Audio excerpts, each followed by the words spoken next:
Thank you so much आप लोगों को कि इतनी देर किसी को बैठ के सुनना सबसे बड़ी बात ये होती है, क्योंकि जब वहाँ पे हम बैठ के किसी को सुनते हैं तो उतना पेशेंस रखना पड़ता है, ये मुझे लगता है।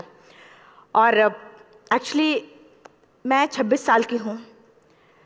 2011 में चलती ट्रेन से मुझे कुछ बदमाशों ने, मैं वॉलीबॉल चैंपियन भी रह चुकी हूँ, 2011 में चलती ट्रेन से मुझे बदमाशों ने एक गोल्ड चेन पहनी थी, चलती ट्रेन से मुझे उठा के बाहर फेंक दिया था। लखनऊ से दिल्ली आ रही थी मैं। कंपार्टमेंट में बहुत सारे, जनरल कंपार्टमेंट था, बहुत सारे लोग थे, किसी ने मना नहीं किया। एक प्लेयर का जो स्पिरिट होता है वो अपने आप, जब कोई छीनने की कोशिश करता कुछ भी, वो देता नहीं है। तो मेरे में भी था, मैंने मना किया और उन्होंने मुझे चलती ट्रेन से, वो 4-5 थे, उन्होंने बाहर फेंका। दुर्भाग्य ये था कि उसी समय दूसरी ट्रैक से ट्रेन आई और मैं उस ट्रेन में टकराई, फिर नीचे गिरी। दोनों ट्रेनें निकल गईं। कुछ देर बाद मैंने हाथ को ऐसे रख के उठने की कोशिश किया तो देखा कि मेरा पैर कट चुका था। थाई को उठा के देखा, मेरा पैर ऐसे जीन्स में लटका हुआ था, ब्लड फोर्सफुली निकल रहा, दूसरे पैर की हड्डियाँ टूट टूट के बाहर निकल चुकी थी। पूरी रात मैं चिल्लाती रही ट्रैक पे, छोटे छोटे पत्थर होते ऐसे चिल्लाती रही कि कोई बचा ले, कोई नहीं आया बचाने। और जब पूरी रात चिल्लाते चिल्लाते इतना कि मुझे दिखाई भी देना बंद हो गया, जब ट्रेन आता था तो वाइब्रेट होता था। इतना ही नहीं, फ्री का इनविटेशन भी लोगों को मिल गया था, कुछ लोगों को। ट्रैक पे आपने ट्रेन की ट्रैक पे छोटे छोटे चूहे देखे होंगे, मेरे कटे हुए पैर पे आग के मेरे पैर कुतर रहे थे। मैं ब्रेन कॉन्शियस मेरा पूरा काम कर रहा था मेरे, लेकिन बॉडी में कोई भी मूवमेंट नहीं था। पूरे पल में वही चीज़ें सोच कि कैसे मैं अपने आप को कैसे बचा पाऊँ। लेकिन करीब पूरी रात ऐसे बीता। सुबह गांव वालों ने मुझे बरेली डिस्ट्रिक्ट हॉस्पिटल यूपी में है, वहाँ पे हुआ था ये। सुबह गांव वालों ने मुझे उठाया, डिस्ट्रिक्ट हॉस्पिटल ले जाके रखा। तो फार्मासिस्ट, डॉक्टर, सीएम, जितने लोग थे आपस में बातें कर रहे हैं, अरे हमारे पास तो एनेस्थीसिया नहीं है, ब्लड नहीं है, इसका इलाज शुरू करें तो हम कैसे करें। मुझे भी नहीं दिखाई तो नहीं, लेकिन मेरा सुनाई दे रहा था सब कुछ वहाँ पे। कहाँ से हिम्मत आई मुझ में, मुझे भी नहीं पता। मैंने बोला वहाँ पे कि सर जब मेरा पूरा पैर कटा, तब मैंने इतनी देर रेलवे ट्रैक पे थी, मैं उस चीज़ को बर्दाश्त किया, तो अभी तो आप मेरे अच्छे के लिए मेरे पैर काटेंगे। शायद आपको यकीन नहीं होगा, या फिर कभी आप लोगों ने ये चीज़ नहीं देखी, कोई डॉक्टर या फार्मासिस्ट अपना ब्लड दे के किसी पेशेंट को बचाया। मेरी इस बात को सुनने के बाद वहाँ के डॉक्टर और फार्मासिस्ट दोनों ने एक एक यूनिट ब्लड दिया और मेरे पैर को बिना एनेस्थीसिया अलग कर दिया गया। आज भी मैं उस दर्द को महसूस करती हूँ। जब भी मैं जब बोलती हूँ तब मैं वो चीज़ें महसूस करती हूँ। उसके बाद जब बात मीडिया में आई, लोगों को पता चला कि रिमा नेशनल प्लेयर है, KGMC king George medical college Lucknow में एडमिट करा, लखनऊ से फिर sport minister, AIIMS trauma centre Delhi. तब तक सब ठीक ठाक चल रहा था, प्लेयर होने की वजह से अच्छा ट्रीटमेंट मिलना शुरू हुआ। करीब 4 महीने मैं एम्स में रही।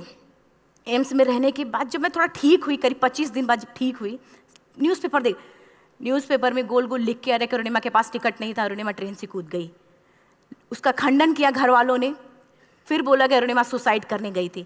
जिस लड़की का शरीर का एक अंग कट चुका, पूरी जिंदगी का पता नहीं कि व्हील चेयर है, बैसाखी या पता, यहाँ तक कि मेरे स्पाइन में 3 फ्रैक्चर था, मुझे ये भी नहीं पता था कि मैं बेड से उठ भी पाऊंगी कि नहीं। अंदाजा लगाया जा सकता, सिर्फ अंदाजा लगाया जा सकता है कि उसकी दिलो दिमाग पे क्या चल रहा होगा, उस परिवार की क्या स्थिति रही होगी जब जिस परिवार की एक यंग एज लड़की का इस तरीके का सिचुएशन हुआ हो। फिर भी कहते हैं कि जहाँ चाह होती वहाँ राह मिली जाती है। एम्स के हॉस्पिटल के बेड पे मैंने डिसाइड किया, क्योंकि अपनी बातें हम चिल्ला चिल्ला के करें, वो सिस्टम की इतनी हाई लेवल की बातें हो रही थी कि हम एक मध्यम वर्गीय फैमिली से थे, हम अपनी बातें चिल्ला चिल्ला के कह रहे थे, लेकिन कोई नहीं सुन रहा था। लेकिन कहते हैं मैंने अपने दिल, दिमाग, अंतरात्मा से ये चीज़ सोच लिया कि ठीक है, आज आपका दिन है, जितना चाहो बोल लो, एक दिन तो मेरा दिन आने वाला, मैं प्रूफ कर दूंगी कि मैं क्या हूँ, मैं क्या थी, ये मैं प्रूफ कर दूंगी। हॉस्पिटल के बेड पे डिसाइड किया वॉलीबॉल लाइफ का सबसे टफ गेम करना है, तब मैंने माउंटेनिंग चुना। जब मैंने माउंटेनिंग कहने और करने में बहुत फ़र्क होता है। जब मैंने माउंटेनिंग की बात सोची और लोगों के सामने, सबसे बड़ी चीज़ थी सही गाइडेंस में ट्रेनिंग लेना, दूसरा स्पॉन्सरशिप। इतना बड़ा एक साथ तो मैंने 40 से 50 लाख मैंने वाकई में कभी नहीं देखे थे पहले। मेरे लिए बहुत बड़ी चीज़ थी वो इकट्ठा कर पाना। जब मैंने लोगों के सामने रखा कि मैं माउंटेनिंग करना चाहती हूँ, एवरेस्ट के लिए मुझे ट्राई करना है, हर किसी ने मुझे बोला कि क्या है, पागल हो चुकी हो क्या, तुम्हारा दिमाग खराब हो चुका, तुम कभी नहीं कर सकती माउंटेनिंग।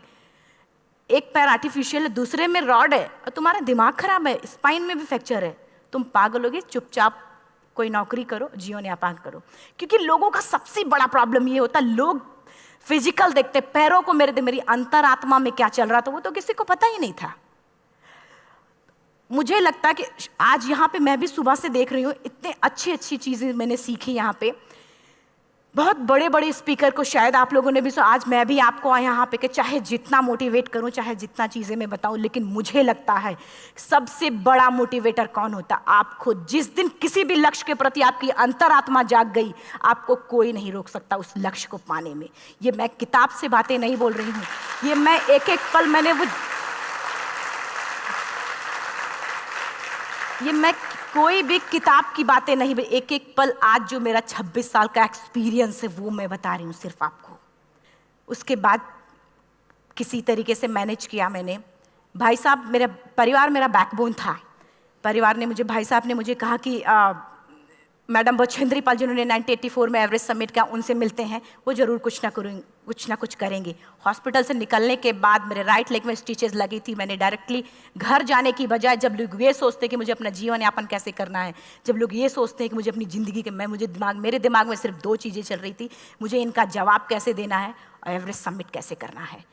फर्स्ट तुरंत गए बछेंद्री मैम के पास। जब मिले, मैम ने फर्स्ट टाइम जब मुझे देखा तो उन्होंने कहा, अरुणिमा, उनकी आंखों में आंसू आ गए। उन्होंने बोला, अरुणिमा, तूने ऐसी हालात में एवरेस्ट जैसे दुरूह पहाड़ के बारे में सोचा तो तूने अपने अंदर तो एवरेस्ट फतह कर लिया, अब तो सिर्फ लोगों के लिए। मेरे परिवार को छोड़ के बाहर की पहली ऐसी महिला थी जिन्होंने मुझ पे भरोसा किया था कि हाँ अरुणिमा, तुम कर सकती हो। मेरे लिए वही बहुत बड़ी चीज़ थी। प्लानिंग भी कर ली, मैम भी मिल गई, सब हो गया। लेकिन जब उतरते हैं फील्ड में तब पता चलता कि हम क्या हैं।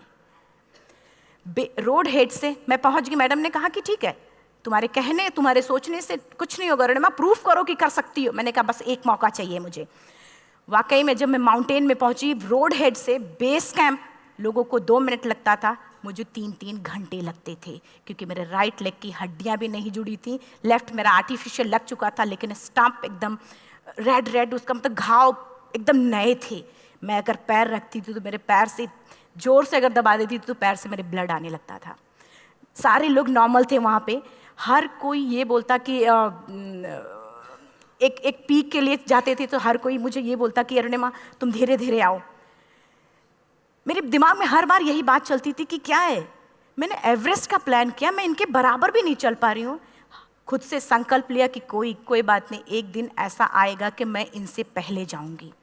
और आपको शायद यकीन ना हो, आने वाले 8 महीने बाद पूरा का पूरा वेट उठा के बेस कैंप से साथ निकलते और टॉप पे पहले पहुंचते।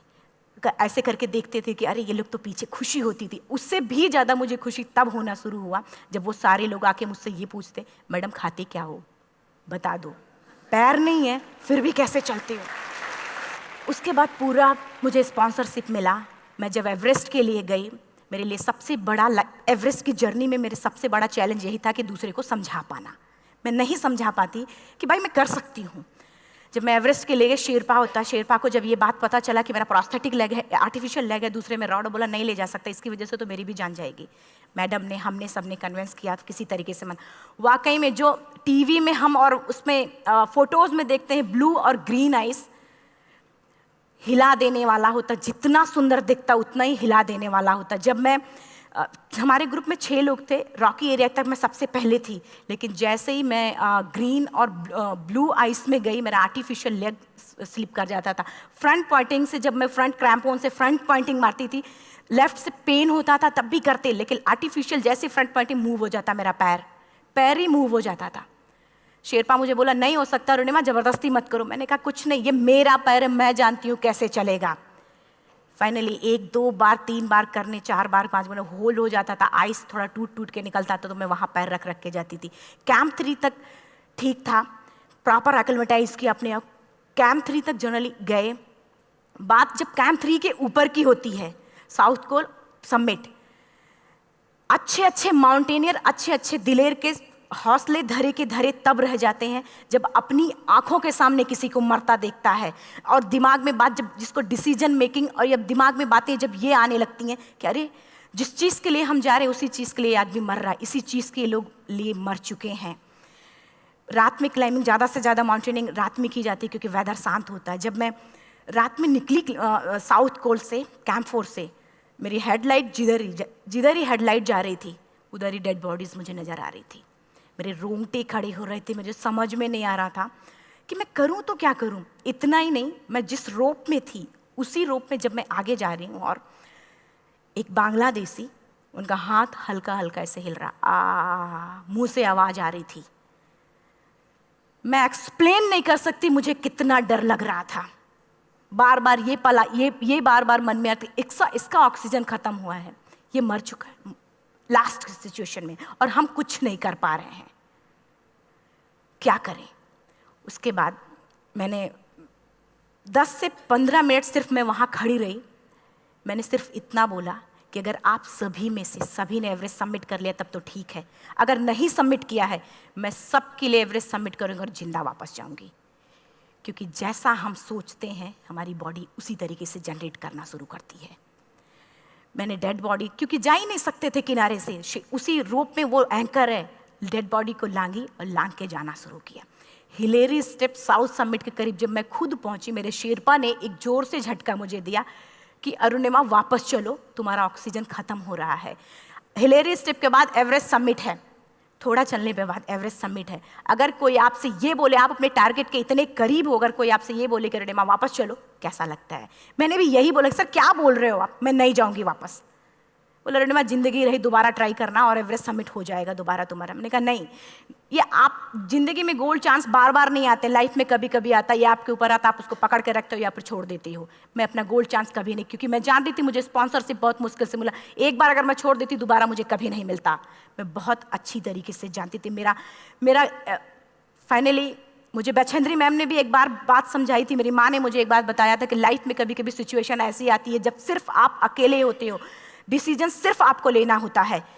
जहाँ पे भी होना, खड़े होकर हल्का सा पीछे मुड़कर देखना और ये सोचना कि आप एक एक कदम चल के यहाँ तक पहुँचे हो, सिर्फ अपना एक कदम आगे बढ़ाना, तुम देखना कुछ देर बाद तुम टॉप पे होगी। मेरे दिमाग में उनकी बातें वीडियो की तरह चल रही थी और सिर्फ एवरेस्ट का टॉप चल रहा था। मैंने शेरपा को पहले कन्विंस करने की कोशिश की कि भाई चल, कुछ नहीं होगा भाई चल। फाइनली जब वो नहीं माना, मैंने एक कदम आगे बढ़ाया, डिसीजन लिया कि नहीं जाना ही जाना है। आगे बढ़े, करीब 1 से 1.5 घंटे बाद मैं टॉप पे थी। और इतना ही नहीं, आज भी मैं जितनी बार बोलती हूँ उतनी बार मैं महसूस करती हूँ, मेरे रोंगटे खड़े हो जाते हैं, मेरा दोनों हाथ ऊपर करके जोर जोर चिल्लाने का मन कर रहा, कितनी जोर से चिल्लाऊं, इतनी जोर से चिल्लाऊं कि सबको बता दूं कि आज मैं टॉप ऑफ द वर्ल्ड पे हूं।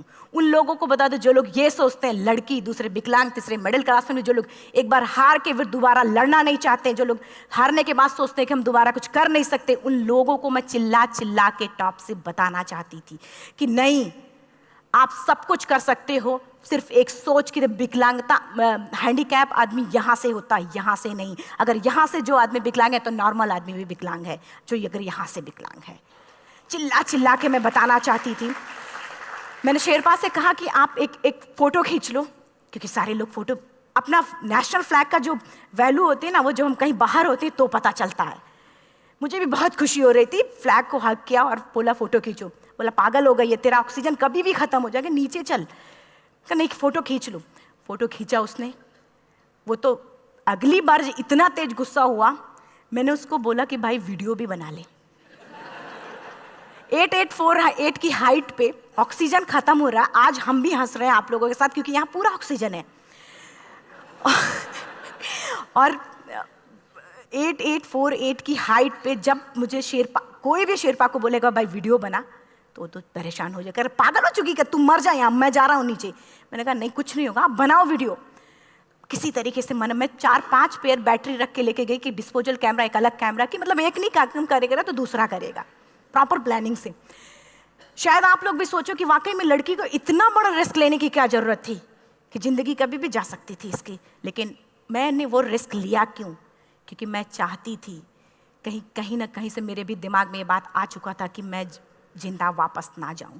मैं चाहती थी कि अगर मैं जिंदा ना जाऊं तो ये वीडियो मेरे इंडिया शेरपा से मैंने यही बात बोली, ये वीडियो अगर मैं जिंदा नहीं जाती, ये वीडियो मेरे इंडिया पहुंचा देना, मेरे यूथ तक चला जाएगा। क्योंकि मैं चाहती थी कि 11 अप्रैल 2011 को मेरा एक्सीडेंट हुआ, 21 मई 2013 10:55 पे मैं टॉप ऑफ द वर्ल्ड पे थी।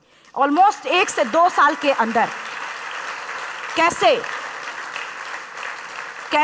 यहाँ से मैंने ये चीज़, मैंने कभी भी कामयाब होने के, मेरी वो जिंदगी बन चुकी थी, मेरा जुनून बन चुका था, मेरा पैशन मेरा जिद बन चुका था। वो मेरा सोते उठते बैठते सिर्फ मुझे एवरेस्ट दिखाई जाए। और मुझे लगता है किसी को भी अगर अपना लक्ष्य पाना है, यहाँ से अगर वो पागलपन जब तक नहीं आएगा तब तक नहीं होगा। वो फाइनली उसने वीडियो भी बनाया। आप बोल रहे फटाफट रोनिमा नीचे भागो। जब मैं टॉप पे थी तो कुछ लोग और भी थे, लेकिन 10:55 पे मैंने एवरेस्ट समिट, 11 बजे के बाद अगर कोई अटैम्प्ट करने की कोशिश करता है उसको सुसाइड अटैम्प्ट बोलते हैं। जैसे ही मैं नीचे चलना शुरू की, मैंने कहा भाई हाँ चल नीचे चलते हैं। ज़्यादा से ज़्यादा मौतें नीचे आते वक्त होती हैं एवरेस्ट पे। जब मैं नीचे आ रही हूँ, थोड़ा दूर ही मैं नीचे चली थी, मेरा ऑक्सीजन पूरी तरीके से ख़त्म। सिर्फ अंदाज़ा लगा सकता कि जब ऑक्सीजन ख़त्म हुआ क्या परिस्थिति रही होगी। मैं ऐसे नीचे गिर गई और शेरपा मुझे बोला कि रोनिमा मुझे यकीन नहीं था कि तू एवरेस्ट सबमिट कर पाएगी, लेकिन फिर भी तूने किया। मैं चाहता हूँ कि रोनिमा जिंदा चल, तू वापस उठ, खड़ी हो। मुझे खड़ा करने की वो कोशिश कर रहा था बार बार, मैं खड़ी नहीं हो पा रही थी, वाकई में दम ही नहीं था। लेकिन फिर भी कहते हैं कि जैसे हमारे नियम होते हैं वैसे ऊपर वाले के भी नियम हैं। उसकी लिस्ट में जब मेरा नाम नहीं है तो वो मुझे नहीं ले जा सकता। अगर दूसरी चीज़, मेरा कॉन्सेप्ट एकदम क्लियर हो चुका था। जब रेलवे ट्रैक पे मैं थी, रेलवे ट्रैक पे 7 घंटे में पड़ी थी, 49 ट्रेन अप डाउन हुई थी, तो मेरा कॉन्सेप्ट एकदम क्लियर हो चुका था। इसका मतलब है कि ऊपर वाले ने अगर मुझे कुछ बचाया है तो कुछ ना कुछ इतिहास रचने के लिए बचाया है। मैंने पॉजिटिव तरीके से सोचा। और उसी समय एक ब्रिटिश क्लाइंबर नीचे से ऊपर आ रहा था और उसके पास 2 ऑक्सीजन, तो उसने एक को वहीं फेंका और दूसरे को लेके नीचे जाना शुरू किया क्योंकि वेदर ख़राब था। मेरा शेरपा मुझे एंकर किया और जाने लगा नीचे, और वो फटाफट उसको लेके आए, मुझे लगाया। उसने बोला रोनिमा तू बहुत लकी है कि तुझे यहाँ पे ऑक्सीजन मिला है। वाकई में ऊपर वाला भी चाहता है कि तू जिंदा रहे। वो मुझे बार बार लकी लकी बोल रहा था। शायद आप लोग में से भी कोई होगा कि जो लक और भाग्य जैसी चीज़ों पे यकीन करता हो, या पता नहीं भी। मैं किसी की भावनाओं को ठेस नहीं पहुंचाना चाहती, लेकिन मैं इन किसी भी चीज़ों पे भरोसा नहीं करती, क्योंकि मेरा मानना है कि लक भी उसी का साथ देता है जिसके अंदर जीतने का जज्बा है। अगर आपके अंदर जीतने का जज्बा नहीं है, चारों तरफ सिर्फ बहाने होते हैं, सिर्फ बहाने, इतना सारा एक्सक्यूज़ होता है। शायद मैं भी अगर वापस आ गई होती तो मैं बोल देती मेरा ऑक्सीजन खत्म है, कोई मुझसे पूछने ना बचेंद्री मन, ना मेरा परिवार, कोई भी मुझे पूछने नहीं आता। लेकिन क्या कभी मैं अपने आप को समझा पाती? कभी नहीं। फाइनली जो भी था, लक भाग्य किस्मत में नीचे आ रही थी, बहुत खुश थी। माउंटेन, डेड बॉडीज, मेरा शेरपा, ये लोग थे। मैं किसी से शेयर भी नहीं कर पा रही थी कि अरे मैंने एवरेस्ट सबमिट किया, किसी से शेयर भी नहीं कर पा रहे थे। फटाफट मैंने नीचे हील मार के, हमारे से हील मार के नीचे आ रहे थे। एकाएक मेरा प्रोस्थेटिक लेग, पूरा का पूरा लेग ही निकल गया। -60 डिग्री तक टेम्परेचर डाउन हो जाता है एवरेस्ट पे। मेरा हाथ वगैरह ये सब ऐसे मूवमेंट, ऐसे मुड़ नहीं रहा था, ब्लड निकलने लगा था, ये सब यहाँ तक। मुझे शेरपा से मैं बोल रही हूँ कि ऑलरेडी मेरा पैर कटा हुआ है, अगर दिमाग में ये बात है कि मेरा हाथ भी काटना पड़ेगा, कैसा लगेगा मेरा दिमाग। क्योंकि ये ऐसा मूवमेंट, रेड 3 स्टेज होती हैं। रेड मेरा हो चुका था, रेड, ब्लैक, ब्लू, ब्लैक हो तो काटना पड़ेगा। तो बार बार मैं बोल रही हूँ शेरपा से कि भाई हाथ मेरा कुछ हो रहा है, इसमें मूवमेंट नहीं हो रहा है, यहाँ सबसे ब्लड हो रहा है। बोला रोनिमा कुछ नहीं, जितना नीचे जाएंगे उतना अच्छा होगा। प्रोस्थेटिक लेग मेरा निकल चुका है, मैं रुकी हूँ, मेरा ऑक्सीजन चल रहा, बड़े मुश्किल से लक भाग्य किस्मत जो भी था मुझे मिला था। शेरपा मेरे आगे है, लास्ट मोमेंट तक वो मुझे बोलेगा, अगर वो मैं नहीं चलती वो मुझे छोड़ के चला जाए। गलती उसकी भी नहीं होती, क्योंकि वो क्या करे, क्लाइंबर की वजह से या तो अपनी जान वो भी दी, गलती उसकी भी नहीं है। लास्ट में मेरी आंखों से आंसू निकलने लगा। मैंने सोचा क्या करूँ अब, रोने अपने आप आंसू कहीं ना कहीं से आ ही जाता है।